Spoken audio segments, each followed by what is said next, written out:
Coming up in this edition of the 2018 FIFA World Cup Magazine, we visit FC Krasnodar's state-of-the-art academy. We meet Kuban's young star Denis Yakuba. And we hear from Cossack folk sensations Marusya.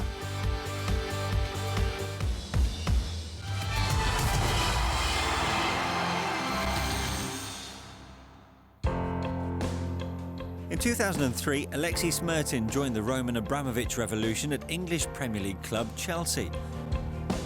It capped a spectacular rise for the Siberian native, who before his move to London had spent much of his career playing in the lower echelons of Russian football. Honestly, even in my wildest dreams, I never imagined I'd be playing in England. That's why when I did move there, it wasn't just a dream come true. It was a culmination of something bigger. I don't even know how to describe it properly. When I signed my contract with Chelsea, the season had already started. The team was formed. So it was proposed that I go out on loan to Portsmouth. I think history shows that this was the right decision. It enabled me to play regularly with Portsmouth, who'd just been promoted from the Championship to the Premier League, and allowed me to adapt to the fast-paced nature of English football.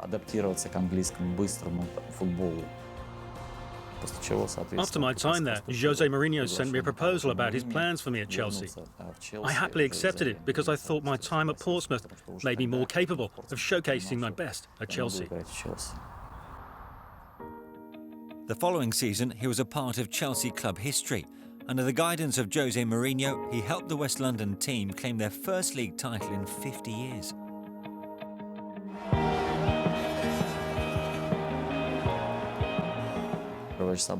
In his first meeting, Mourinho spoke of creating a great atmosphere at the club. He said, "We have a good team and a good opportunity to win, but we haven't won anything yet. Let's start winning from this moment onward. Let's win the match tomorrow." They were simple words, but they clearly resonated with us players because we went on to achieve great success. There was just this incredible feeling throughout the team, both during and after we won the championship. Following this success, Smertin subsequently spent time at Charlton Athletic and Dynamo Moscow, before returning to West London with Fulham, where he ended his playing career in 2008. Internationally, he was a regular for the Russian national team, playing 55 times between 1998 and 2006. His experiences included the 2002 FIFA World Cup and, as captain, the 2004 European Championship. At the latter, Russia were the only team to beat the eventual winners, Greece. As a player, it's accepted that you can move from one club to another, from country to country. But when it comes to wearing your national team colours, with your flag on it and hearing your national anthem, it's different. You recognise that your responsibility rises exponentially in comparison to when you play for a club.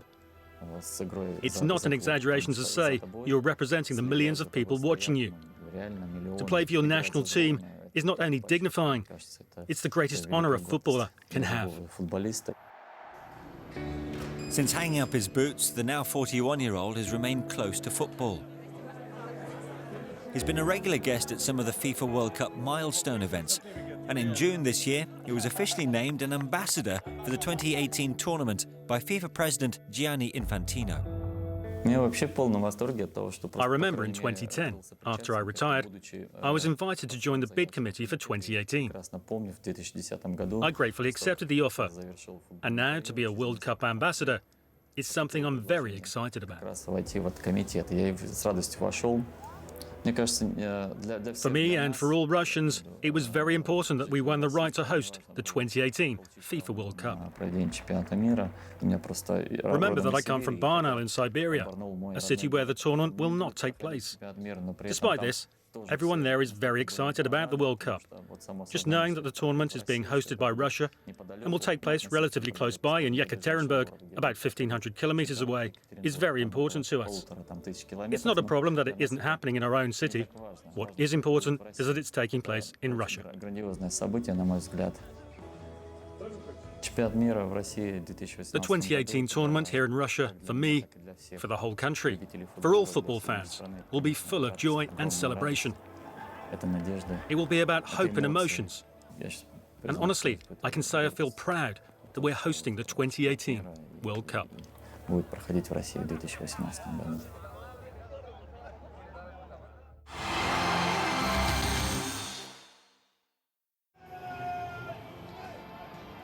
On the pitch, the road to Russia continued in Europe as France hosted Sweden at the Stade de France in Paris. With both teams level on points at the top of Group A coming into the match, it was the visitors who opened the scoring through Emil Forsberg. Sweden's lead, though, didn't last long as Paul Pogba levelled matters 3 minutes later, before Dimitri Payet capitalised on a goalkeeping error to secure the victory for France.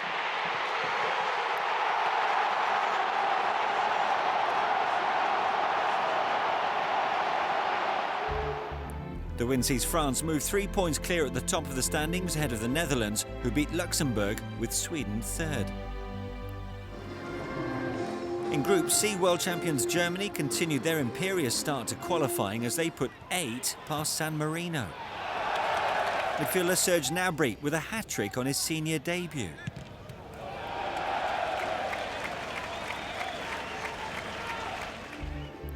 The comprehensive victory means Germany sit comfortably at the top of the group ahead of Northern Ireland, having scored an impressive 16 goals. Elsewhere, the Republic of Ireland claimed their first competitive away victory over a higher-ranked team since 1967 as they beat Austria in Vienna. James McLean with the game's only goal in the 48th minute. Coupled with Serbia's draw against Wales, the victory sees the Irish move to the top of Group D. In Group F, England faced Scotland at Wembley Stadium in London. In front of a sold-out crowd of 90,000, befitting the oldest international fixture in football, it was the hosts who opened the scoring through Daniel Sturridge. England then doubled their lead through Adam Lallana, before Gary Cahill wrapped up a comfortable victory for England. The win sees England remain top of the standings ahead of Slovenia, with Scotland fifth.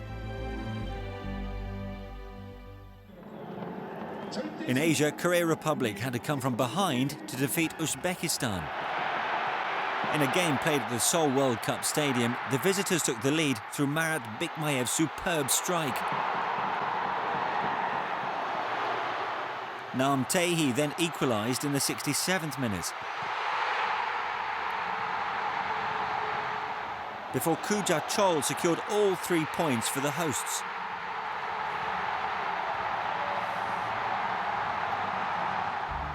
The victory sees Korea Republic move up into second in Group A, 1 point behind Iran, and on course to make their 9th consecutive FIFA World Cup appearance.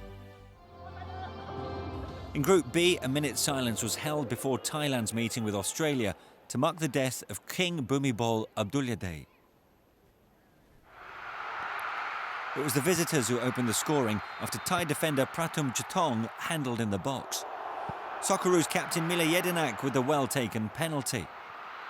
However, Thailand, who had yet to win a match in the third round of qualifying, struck back through Terasil Dangda, before the striker claimed his second of the night from the penalty spot in the 57th minute. The Thais' lead, though, didn't last long as Australia were awarded a second spot kick 8 minutes later, with Jedinak duly converting to secure the visitors a share of the points. With Japan beating group leaders Saudi Arabia, the result sees Australia slip to third in the standings, 1 place outside automatic qualification. In CONCACAF qualifying, the USA arrived in Costa Rica on the back of a 2-1 defeat at home to rivals Mexico. Goals from Johan Venegas and Christian Bolaños either side of half-time put the hosts comfortably ahead, before Joel Campbell came off the bench to score twice, condemning the USA to back-to-back defeats, a return which signalled the end of Jurgen Klinsmann's reign as coach.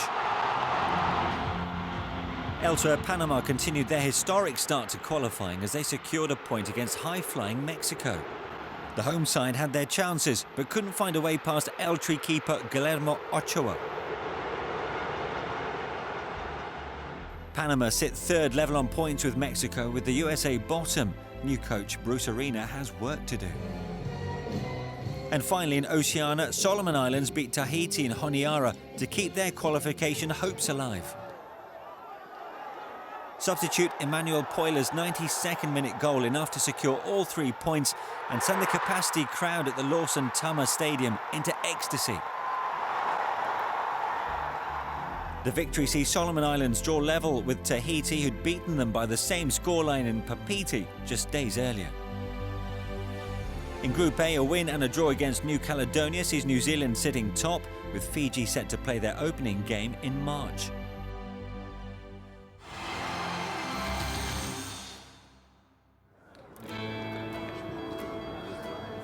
FC Krasnodar is one of Russian football's biggest success stories in recent years.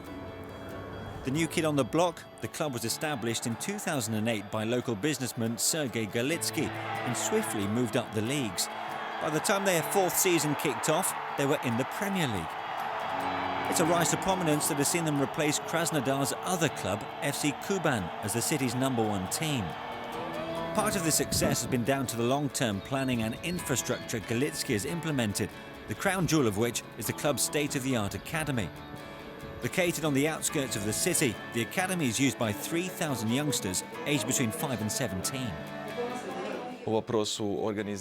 In terms of organisation, I believe it's one of the best academies in Eastern Europe. I believe that our training methodology, especially with the kids from 6 to 12 years old, is right up there with the very best in Europe.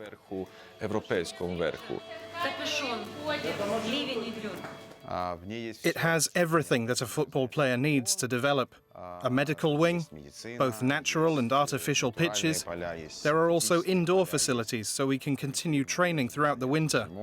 There's also a gym, a training hall, a swimming pool, and an educational centre. All the facilities that a top-level football club needs, you will find here.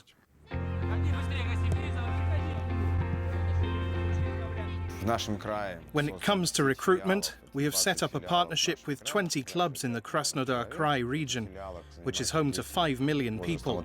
There are more than 13,000 children aged 5 to 12 years old who train there. We choose the best of them and bring them here. We believe our work should be of the highest level, and we place an emphasis on the quantity of our work. This means 2 sessions a day and a strong emphasis on the technical part of training, so the players can reach the same level as the world's most talented footballers. Of course, this means we expect a lot of self-discipline and sacrifice. Alongside training, we don't forget about the importance of general education. When our kids go to play for the youth national teams, they should take their books with them. They have to keep up with their studies. At many academies, youngsters aged 14 or 15 years old are already considered professional players, and they don't focus that much on their schooling.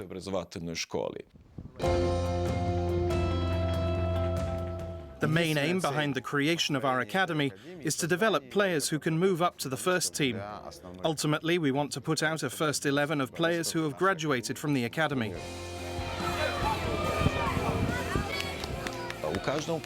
Throughout history, there are clubs that have had one defining team. This is true of Ajax and Manchester United. We want to replicate this. We want to create a system where 3 or 4 players each year are constantly able to increase competition in the first team. If we can do this, I think we will be able to achieve our goal in the next 6 to 8 years.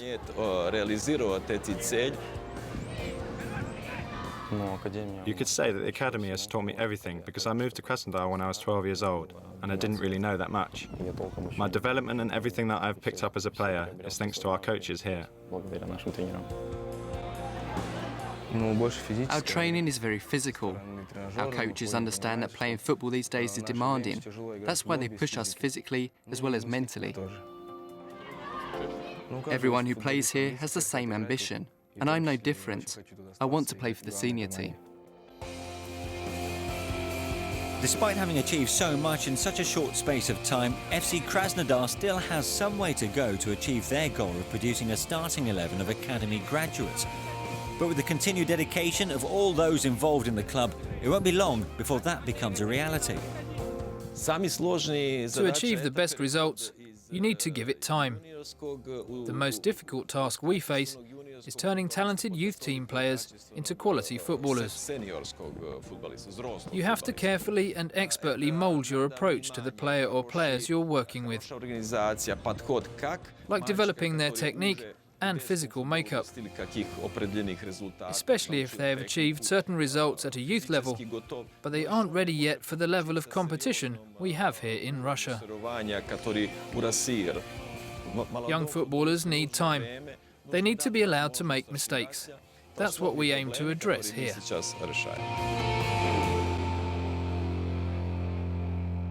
The FIFA World Cup is the pinnacle of every footballer's career. On the road to Russia, we'll be bringing you regular features on young stars hoping to shine in 2018. Here to tell us about his World Cup dream is a Russian youngster who plays for Krasnodar's oldest club. Hi, I'm Denis Yakuba. I was born on the 26th of May, 1996. I'm a defensive midfielder for the Russian under-21 team at FC Kuban.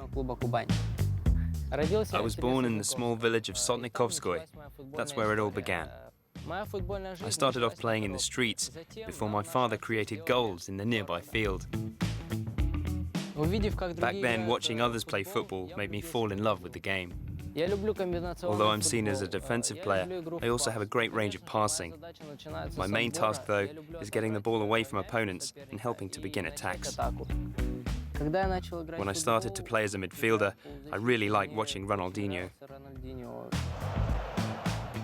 His technique was truly excellent. I loved to watch how he threw his opponent this way and that, sometimes even tricking two at once. As a child, I loved trying these skills and fooling people. At the moment, I really admire Marco Verratti. I consider him one of the best midfielders in the world. I like how he distributes the ball, his first touch and pass. People also say that I look like him.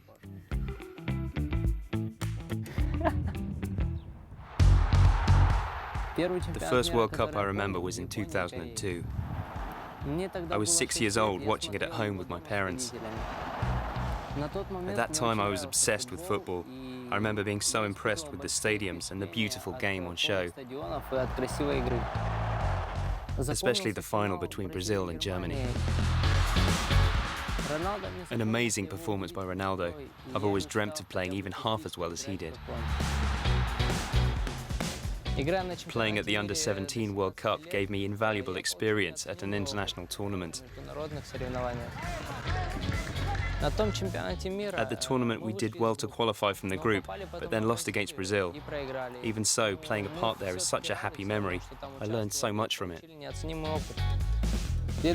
My next goal is to play for the senior team. To get there, I must continue my hard work, taking on extra training sessions and work on improving my ability, technique, long passing, shooting, and many other things. My biggest dream is to play in the 2018 World Cup here in Russia. It would fill me with great pride playing on home soil. There's lots of hard work ahead, but our destiny is in our hands. It's up to us to perform in 2018.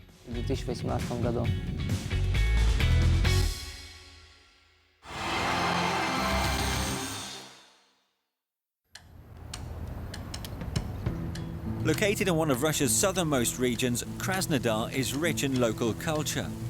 A Cossack stronghold during the 17th century, the city retains a proud connection with its founders and their traditions. This is the focus of folk band Marusia. Made up of students from the city's universities, Marusia specialise in the performance of historic Cossack songs and dance. There is one feature, however, that makes this group unique. They all hail from Africa. I'm from Brazzaville in Congo. I've been living in Russia for just over 5 years. I came here to study, Back in 2011, I didn't know the Russian language. In fact, I didn't know much about the country at all. My name is Leopold Chape. I come from Cameroon, and I've been living in Russia for more than 6 years. I have to say that fitting in Russia was quite difficult for me at first. The beginning of Marusya was really quite spontaneous. I was traveling back from a festival with a friend from university, who is now the manager of our band. The festival was all about Russian culture. And in the car, I started singing one of the Cossack songs I had heard. All of a sudden, we hear our friend Leo singing the classic folk song, Unharness the Horses, Guys. We were so impressed. He had this idea. I should get all of the talented Africans I know who live in Krasnodar together.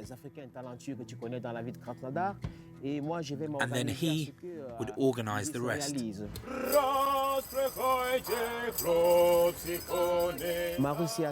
So Marusia started from two different ideas.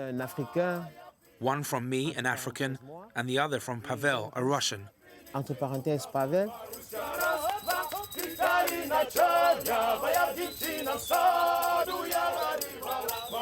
The group gained nationwide acclaim after appearing on the Russian talent show Minute of Fame, which led to a performance at the 2014 Winter Olympics in Sochi. They have since been officially recognized by the Kuban Cossack chorus. We have always strived for authenticity in the group, ensuring that we meet the cultural requirements of a true Cossack. There are absolutely no elements of African culture connected to our costumes. We feel this transpires through us as individuals. To be a Cossack and sing about Russian culture requires a real understanding of the spirit and the history. It's not just singing, it's a way of life. A writer once said, if you want to live freely among people, you have to understand their culture. Marusia has helped me gain a better understanding of my surroundings, not just in Russia, but across the world.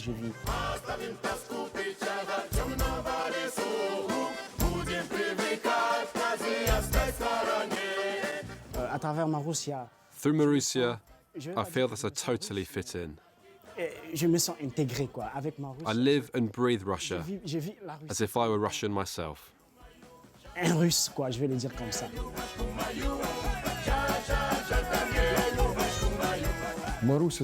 For me, they're an inspiration. A group that helped to experience real emotions, real joy.